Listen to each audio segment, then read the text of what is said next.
বিসমিল্লাহির রহমানির রহিম। সবাইকে আমার সালাম জানাচ্ছি। আসসালামু আলাইকুম। জুলাই সনদ একটি ঐতিহাসিক অর্জন। এটা শুধু আমাদের রাজনৈতিক ইতিহাসে নয়, বৃহত্তর পরিমণ্ডলের রাজনৈতিক ইতিহাসেও স্মরণীয় হয়ে থাকবে। দলিল তো স্মরণীয় হয়ে থাকবেই, এটা রচনার প্রক্রিয়াও স্মরণীয় হয়ে থাকবে। এই দলিল প্রণয়নের জন্য আমি সকল রাজনৈতিক দলের নেতৃবৃন্দকে এবং ঐকমত্য কমিশনের সদস্যবৃন্দকে, বিশেষ করে এই উদ্যোগের নেতৃত্বদানকারী প্রফেসর আলী রিয়াজকে জাতির পক্ষ থেকে অশেষ কৃতজ্ঞতা ও ধন্যবাদ জানাচ্ছি। রাজনৈতিক দলের প্রতিনিধিরা অত্যন্ত সৌহার্দ্যপূর্ণ পরিবেশে আলোচনায় অংশ নিয়েছেন। মতপার্থক্য থাকা সত্ত্বেও সকল রাজনৈতিক দলের মধ্যে ঐকমত্য তৈরির চেষ্টা ছিল। আমরা আশা করছি এই ঐকমত্যের ভিত্তিতে অচিরেই রাজনৈতিক দলগুলি জুলাই সনদে স্বাক্ষর করবে এবং এর বাস্তবায়নেও ঐকমত্যে পৌঁছাবে। জুলাই সনদ বাংলাদেশে সুষ্ঠুভাবে ক্ষমতা হস্তান্তর, জবাবদিহিমূলক রাষ্ট্রীয় প্রতিষ্ঠানগুলোর স্বাধীনতা ও সক্ষমতা, নাগরিক অধিকারের সত্যিকারের বাস্তবায়ন, রাষ্ট্রীয় সম্পদ ও সামর্থ্যের ব্যবস্থাপনা নিশ্চিত করবে। আমাদেরকে নিশ্চিত করতে হবে ভবিষ্যতের কোনো সরকারই যেন আর ফ্যাসিস্ট হয়ে উঠতে না পারে।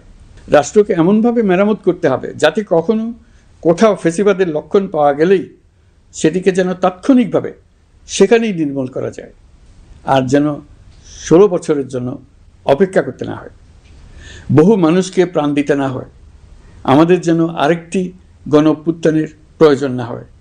জুলাই আগস্টের মানবতা বিরোধী অপরাধ মামলায় বিচার কাজ দৃঢ়ভাবে এগিয়ে চলেছে। বিচারের আনুষ্ঠানিক শুনানি পর্বও শুরু হয়েছে। ইতিহাসের নির্মম হত্যাযজ্ঞে যারা জড়িত তাদের বিচার এদেশের মাটিতে হবেই। বিচার প্রক্রিয়া ও এর ফলাফল ক্রমান্বয়ে মানুষের কাছে প্রকাশিত হতে থাকবে। বিচারের পুরো প্রক্রিয়া দেশবাসীর কাছে স্বচ্ছ ও দৃশ্যমান রাখা হচ্ছে।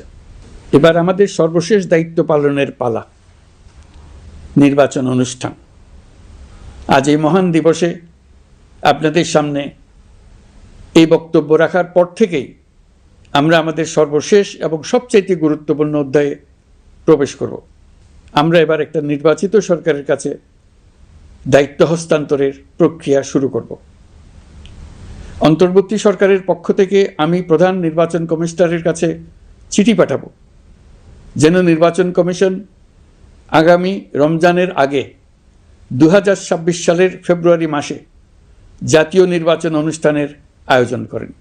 আপনারা সকলেই দোয়া করবেন যেন সুন্দরভাবে নির্বাচন অনুষ্ঠান করে এদেশের সকল নাগরিক একটি নতুন বাংলাদেশ গড়ার কাজে সফলভাবে এগিয়ে যেতে পারে।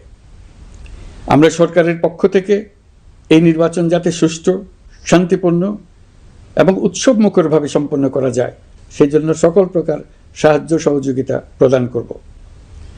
এবারের নির্বাচন যেন আনন্দ উৎসবের দিক থেকে, শান্তি শৃঙ্খলার দিক থেকে, ভোটার উপস্থিতির দিক থেকে, সৌহার্দ্য ও আন্তরিকতার দিক থেকে দেশের ইতিহাসে স্মরণীয় হয়ে থাকে। সেই জন্য সকল আয়োজন সম্পন্ন করতে আগামীকাল থেকে আমরা সকলেই মানসিক প্রস্তুতি ও প্রাতিষ্ঠানিক আয়োজন শুরু করব। নির্বাচনে ভোটারদের সম্পর্কে দুই একটা কথা বলতে চাই। এবার আমরা প্রবাসী ভোটারদের ভোট দেওয়ার আয়োজন নিশ্চিত করতে চাই। অর্থনৈতিক দিক থেকে সম্পূর্ণ বিধ্বস্ত বাংলাদেশ যে আবার দ্রুত ঘুরে দাঁড়াতে পেরেছে তার বড় কারণ হলো আমাদের রেমিটেন্স যোদ্ধাদের ঐতিহাসিক অবদান। নির্বাচনে তাদের অংশগ্রহণ নিশ্চিত করার জন্য নির্বাচন কমিশন প্রস্তুতি নিচ্ছে। নারী ভোটাররা যেন দেশের সর্বত্র নির্দ্বিধায় আনন্দোৎসাহ সহকারে তাদের ভোট দিতে পারে এটা নিশ্চিত করতে চাই।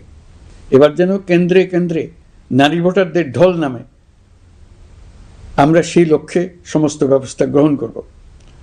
দেশের মানুষের ভোটাধিকার কেড়ে নেবার কারণে গত 15 বছর ধরে নাগরিকবৃন্দ ভোট দিতে পারেনি। এবারের নির্বাচনে আমরা আমাদের বকেয়া আনন্দ সহ মহা আনন্দে ভোট দিতে চাই। এবারের নির্বাচনে জীবনে প্রথমবার ভোট দিতে যাবে এরকম ভোটাররা নানা উৎসবের মধ্য দিয়ে ভোট কেন্দ্রে যাবে, তাদের এই দিনটি স্মরণীয় করে রাখার জন্য। এর মধ্যে নতুন নারী ভোটার থাকবে, নতুন পুরুষ ভোটার থাকবে, এর মধ্যে এমন ভোটার থাকবে যারা 15 বছর আগে থেকেই ভোট দিতে পারত, কিন্তু জীবনে একবারও ভোট দিতে পারেনি। এর মধ্যে আসবে যারা 10 বছর আগে, 5 বছর আগে ভোট দিতে পারত কিন্তু পারেনি। আর আসবে ভাগ্যবান ও ভাগ্যবতীর দল, যারা এই প্রথমবার ভোটার হওয়ার যোগ্যতা লাভ করলো এবং সঙ্গে সঙ্গে ভোট দেওয়ার সুযোগও পেয়ে গেল। নির্বাচনের দিনকে আমরা ঈদের উৎসবের মতো করতে চাই। এবারের ভোটের আনন্দ থাকবে সবার মধ্যে। আপনারা সবাই বাচ্চা কাচ্চাদের নিয়ে ভোট কেন্দ্রে যাবেন। নাগরিক অধিকার প্রয়োগের মহা আনন্দ পরবর্তী বংশধরদের কাছে তুলে ধরার জন্য এখন থেকে প্রতিদিন আলাপ আলোচনা করুন। আপনার এলাকায় ভোটদান ব্যবস্থা কেমন হলে সুন্দর হয়, কেমন হলে আনন্দমুখর হয়, সেটা আগে থেকে ঠিক করার জন্য। নতুন বাংলাদেশ গড়ার কাজের ভিত্তি রচনা হবে এবারের নির্বাচনে। তার জন্য প্রস্তুতি নিন।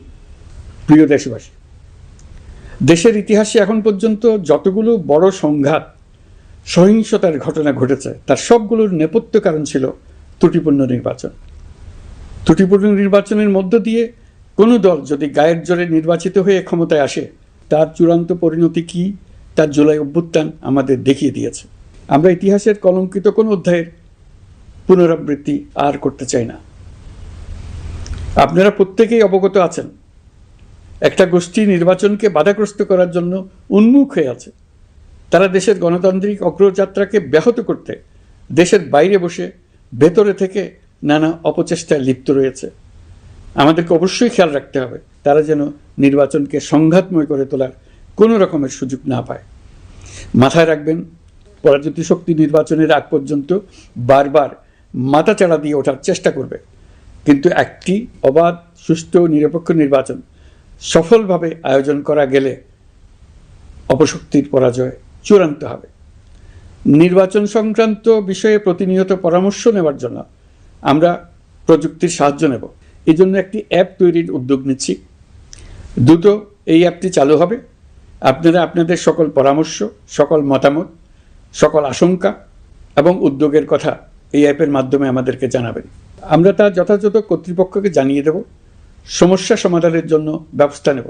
রাজনৈতিক দলগুলোর প্রতি আমার আহ্বান থাকবে, আপনাদের নির্বাচনী ইশতেহারে, আপনাদের প্রতিশ্রুতি, প্রতিজ্ঞা, পরিকল্পনায় কোনো কিছুতেই যেন তরুণরা বাদ না পড়ে, নারীরা বাদ না পড়ে। মনে রাখবেন, যে তরুণ তরুণীরা বাংলাদেশকে বদলে দিয়েছে, তারা বিশ্বকেও বদলে দেওয়ার ক্ষমতা রাখে। আপনার দল থেকে তাদেরকে সেই সুযোগ দেওয়ার উদ্যোগ নেন। আগামী নির্বাচনে সবাই নিরাপদে যার যার পছন্দের প্রার্থীকে ভোট দেবে, এটা নিয়ে কারো কোনো আপত্তির সুযোগ রাখা যাবে না। আমরা সবাই সবার পছন্দের প্রতি সম্মান দেখাবো, এটাই হোক আমাদের প্রতিজ্ঞা।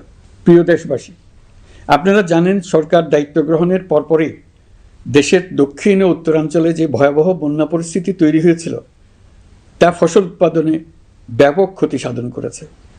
এর ফলে নিত্য প্রয়োজনীয় পণ্যের মূল্যবৃদ্ধির আশঙ্কা হয়েছিল। তবে সংশ্লিষ্ট প্রতিষ্ঠান ও কর্তৃপক্ষের যথাযথ পদক্ষেপ, নজরদারি ও মধ্যস্বত্বভোগীদের দৌরাত্ম্য কমানোর ফলে এটি এড়ানো গেছে। বিশেষ করে এবছরের পবিত্র মাহে রমজান মাস থেকে শুরু করে এখন পর্যন্ত বাজার পরিস্থিতি স্থিতিশীল রয়েছে। মূল্যস্ফীতির নিয়ন্ত্রণ ছিল আমাদের জন্য সবচেয়ে বড় চ্যালেঞ্জ। ভঙ্গুর অর্থনীতি ও বন্যার কারণে খাদ্য মূল্যস্ফীতি হয়েছিল প্রায় 14%। এখন সেটা অর্ধেকে নেমে আসছে। আমরা আশা করছি ডিসেম্বরের মধ্যে এটা 6% নেমে আসবে। এই জুন মাসে দেশের সার্বিক মূল্যস্ফীতি কমে 8.48% হয়েছে, যা বিগত 35 মাসের মধ্যে সর্বনিম্ন।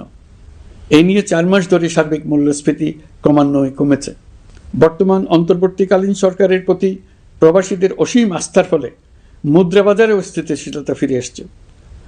গত অর্থ বছরে ব্যাংকিং চ্যানেলে রেকর্ড $3033 কোটি প্রবাসী আয় দেশে এসছে। রপ্তানি আয়ে প্রায় 9% প্রবৃদ্ধি হয়েছে। এর ফলে টাকা শক্তিশালী হয়েছে। অনেক বছর পর ডলারের বিপরীতে টাকার মান বাড়ছে। গত 11 মাসে বৈদেশিক পাওনাদারদের পাওনা সুদ ও আসল বাবদ $4 বিলিয়ন, অর্থাৎ $400 কোটি অর্থ পরিশোধ করা হয়েছে, যা এ যাবৎকালের সর্বোচ্চ। আগের বকেয়া আদায় পরিশোধের পরও বৈদেশিক মুদ্রার রিজার্ভ বাড়ছে। আগামীতে এই ধারা বজায় থাকবে বলে আমরা আশা করি। বিদেশি বিনিয়োগ বৃদ্ধিতে বিভিন্ন উদ্যোগ নেওয়ার ফলে এই বছরের প্রথম 3 মাসে বিদেশি বিনিয়োগ এসছে $10,500 কোটি। গত